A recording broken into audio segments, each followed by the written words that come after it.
Halo YouTube, kembali lagi bersama saya Delta. Kali ini kita akan membahas mengenai sejarah dari sang penguasa jalur maritim di Nusantara. Siapa lagi kalau bukan Sriwijaya?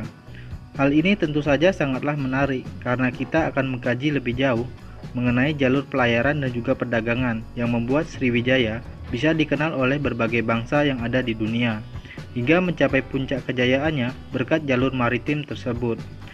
Dalam pembahasan kali ini, kita akan membahas 4 poin penting mengenai Sriwijaya sebagai penguasa jalur maritim di Nusantara. Yang pertama, kita akan membahas mengenai letak geografis Sriwijaya. Kemudian yang kedua, sejak kapan jalur maritim digunakan. Ketiga, strategi apa yang digunakan Sriwijaya dalam menguasai jalur maritim selama berabad-abad. Kemudian yang terakhir, bagaimana Sriwijaya mempertahankan kekuasaan di jalur maritim tersebut. Kita mulai dari letak geografisnya terlebih dahulu.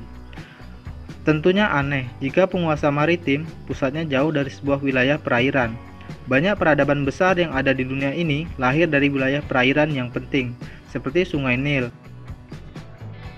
Sungai Indus hingga Sungai Yangtze, yang melahirkan sebuah kehidupan bagi manusia dan juga makhluk hidup lainnya.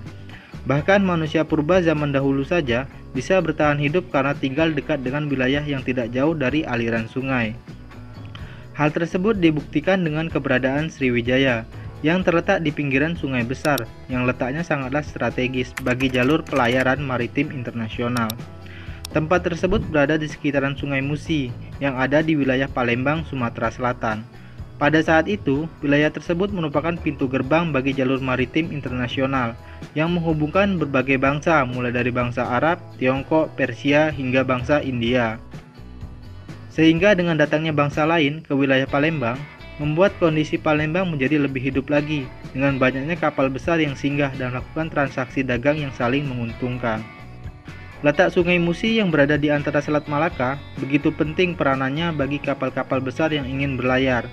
Kapal-kapal tersebut berlayar menuju Teluk Persia, kemudian menuju Samudra Hindia ataupun sebaliknya. Dengan letak geografis yang strategis, membuat terciptanya pelabuhan-pelabuhan baru di wilayah bagian barat maupun timur, seperti yang berada di wilayah Muara Jambi dan juga wilayah Barus. Lalu bagaimana komoditi yang diperdagangkan oleh kerajaan Sriwijaya? Jadi komoditi utama yang dihasilkan oleh Sriwijaya pada saat itu sangatlah beragam, seperti kapulaga, cengkeh, kayu cendana, kapur barus, pala, gading, penyu, timah, perak hingga emas.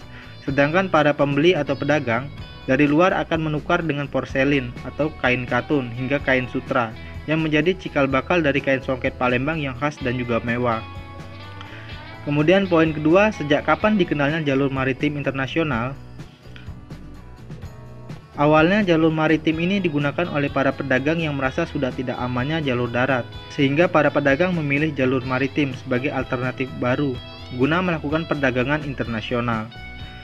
Para pedagang tersebut membuat rute melewati Laut Cina Selatan menuju ke Selat Malaka dan singgah terlebih dahulu di bandar-bandar dagang kekuasaan Sriwijaya, kemudian menuju India hingga ke wilayah Oman atau begitu juga sebaliknya.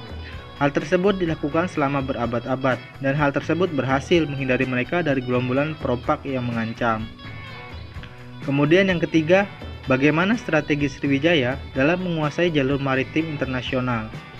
Armada Laut Sriwijaya merupakan armada yang terkuat dan terbesar di Nusantara. Hal ini juga dibuktikan oleh catatan Itsing yang menyatakan terdapat sebuah guo, bisa diartikan sebagai negeri. Kemudian yang terakhir, bagaimana strategi Sriwijaya dalam mempertahankan jalur maritim? Guna mempertahankan eksistensinya sebagai penguasa maritim, Sriwijaya telah melakukan hubungan diplomasi dengan Kaisar Cina, sehingga terciptanya hubungan yang lebih dekat lagi dengan penguasa Asia Timur tersebut. Terlebih lagi, mereka juga telah menaklukkan bajak laut atau perompak yang ditakuti oleh para pedagang di sekitar Selat Malaka hingga Laut Cina Selatan, yang terkenal kejam dan juga brutal.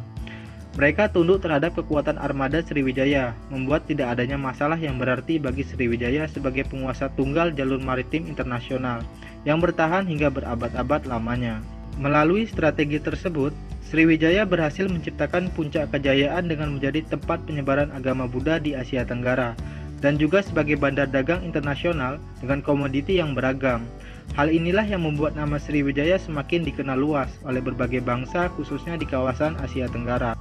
Itu tadi sedikit ulasan mengenai jalur pelayaran dan juga perdagangan Sriwijaya. Semoga informasi ini bisa bermanfaat bagi kalian yang sedang mencari materi tersebut. Dan jika ada saran atau pertanyaan, dapat disampaikan melalui kolom komentar di bawah ini. Terima kasih, salam jas merah.